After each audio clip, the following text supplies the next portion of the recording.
Terminator Dark Fate acts as an official sequel to both Terminator 1 and Terminator 2, wiping all other movies, comics, TV shows, games from canon. However, there are multiple callbacks to all the movies and TV show, singular, that act as little Easter eggs and references scattered throughout the film. These are the topics that are going to be covered in this video. Time codes are in the description if you do want to jump around to anything in particular. Plus, of course, I want to talk through the new Terminator timeline and what it means for the future and past time travel for this series. And if you could leave a like on this video, that would be absolutely swell. But of course, if you don't, I won't hold it against you. Just kidding! I'll never forgive you if you don't. Let's get into it. Right, so very early on in this movie, we witness the death of John Connor at the hands of a T-800 model. Fun little fact, Jude Colley plays the young John Connor with Edward Furlong's face pasted over the top, and Brett Azar stands in for Arnold Schwarzenegger. That's a role he's actually taken on before. He was the stand-in model for the young version in Terminator Genisys, if you remember that movie. I know I do, some of it. That, of course, brings me to the new timeline. To my understanding, this is how it works. The events of Terminator 1 and Terminator 2 are still canon. However, the destruction of Skynet actually succeeded in halting Judgment Day. We know this because the flashback that this movie opens with is set in 1998, a year after the official date has been and gone. But as mentioned, there were still Terminators banging about that had been sent through time looking for John, like Carl. Well, before he was named Carl, but I'm just going to call him Carl, it's easier. He's from a future that no longer exists, which basically means that the time travel rules in this universe indicate that you can alter the future, but anybody or anything who's already been sent back through time will always exist. So for example, Kyle Reese, the original T-800, plus the two Terminators from Terminator 2, subtitle Two Terminators. So Carl was fulfilling a mission that would have had no bearing on the future anymore, because the future he's from no longer exists. But although the Skynet Judgment Day was wiped from history, according to director Tim Miller, the existence of AI in general means that a version of Judgment Day is always on the horizon. In Dark Fate, that's in the form of Legion, a system designed for cyber warfare. It's basically the same problem from the previous movies with a slightly different face and pushed back a couple of decades. So John Connor is no longer needed as the leader of the resistance in the original future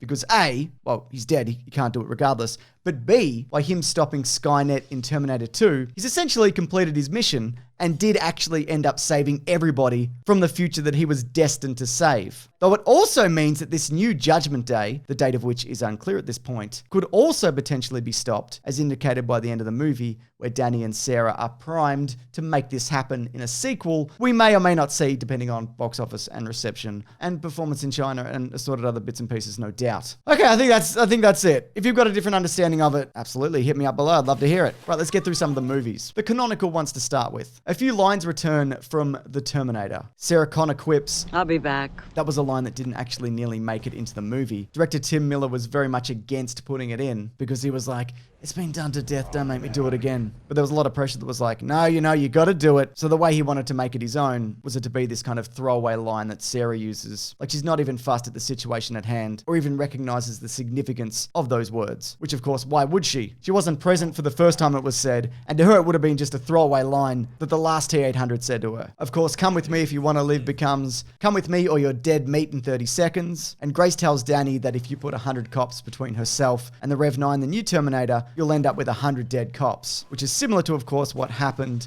in Terminator 1. The setting of the hotel motel hideout mirrors that of the first Terminator. The number on Carl's van, 888-512-1984, is a reference to the date that Kyle Reese was sent back in time to protect Sarah Connor, May 12th, 1984. Also from that movie is, of course, the famous photo of Sarah Connor, the one that causes Kyle Reese to fall in love with her. And as a reflection of that, Sarah mentions that she never took a photo of John, because that way Skynet wouldn't be able to track him. The iconic Terminator sunglasses return, though Carl opts not to put them on, to indicate his humanity and choice. They actually shot two versions of this, one where he did put them on, but then they also realized that they'd shot the rest of the movie where he wasn't wearing them, so just by default they had to go with the version that he didn't have them on. And of course we also get the T-800 Terminator Vision, that classic red and black look. Grace's of course is slightly different, but we do see her size up clothes, like what happens in T2. And speaking of, the Carl T-800 who was sent through time must have been a version that wasn't set to read only. In the extended cut of Terminator 2,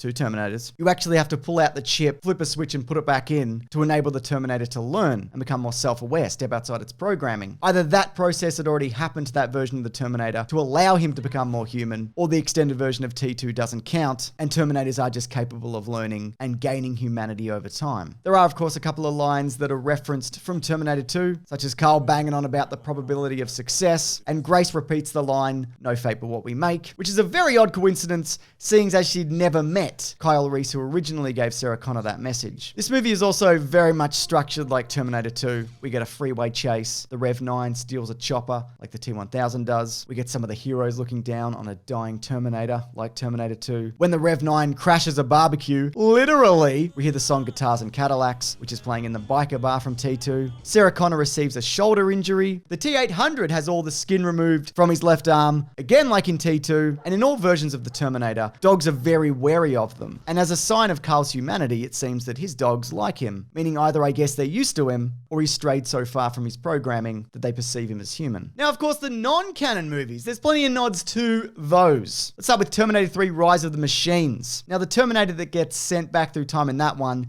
is actually a T-850. And funnily enough, like in this movie, it's an Arnie-modeled Terminator that ends up killing John Connor. Though in Rise of the Machines, of course, it's in the future. But in both versions, the Terminators end up turning good. Though it's different in Rise of the Machines because that one is reprogrammed. Also, like in T3, a power source is used to destroy the villainous Terminator at the end. The Rev 9 is, of course, very similar in design to the TX. It's a bit more agile. It doesn't have internal blasting shooty-shoot weapons. Though it does feel a bit more like the T-1000, to be fair, in the way it interacts with people more naturally. Sarah also refers to Terminators as weighing something like 400 pounds. That might be a slight exaggeration, but that is seen to be true in Terminator 3. Though if you go back to the first Terminator, and I did a video on this a very long time ago, a man in his underpants manages to shift one right off its feet. How did that happen? How strong is that man? All right, Terminator Salvation. I hate this one. It's just I was so excited for Salvation. And there's some really good ideas in it, but the execution, good Lord. Anyways, look, there's only a few things that cross over from this. The look of the future in Dark Fate more mirrors Salvation than it does T1 or T2. Kind of that grey daytime aesthetic. There's also a Terminator human hybrid in that movie. Marcus is played by Sam,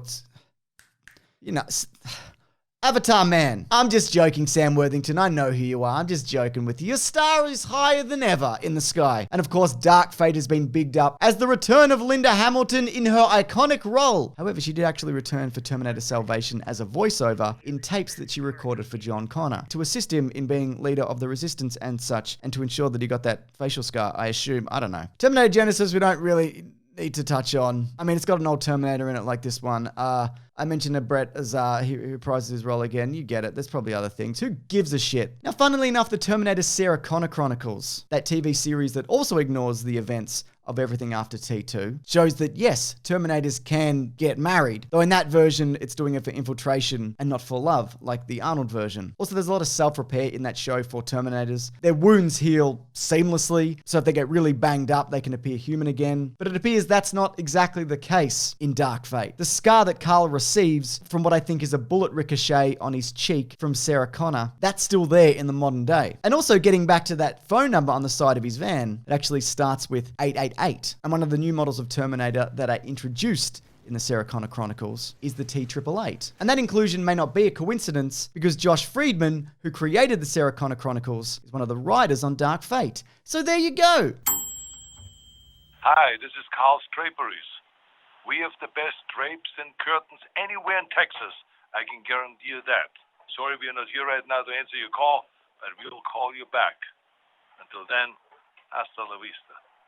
Also, I guess this is an Easter egg in the real world of sorts, but issues of immigrants coming over the border and holding people in cages, that is very much a reflection of modern day society. What's this movie saying about that? Well, that those things are bad, I hope, because, you know, they are. Oh, hey, this is a section of the video I like to call, oh no, I've already recorded the audio for this video, but then realized there's other Easter eggs that could be included in the video. I apologize, you're gonna have to do some light reading in this section, but to compensate for that, I will use the Terminator theme song as a transition between each Easter egg. Da-da-da-da-dun.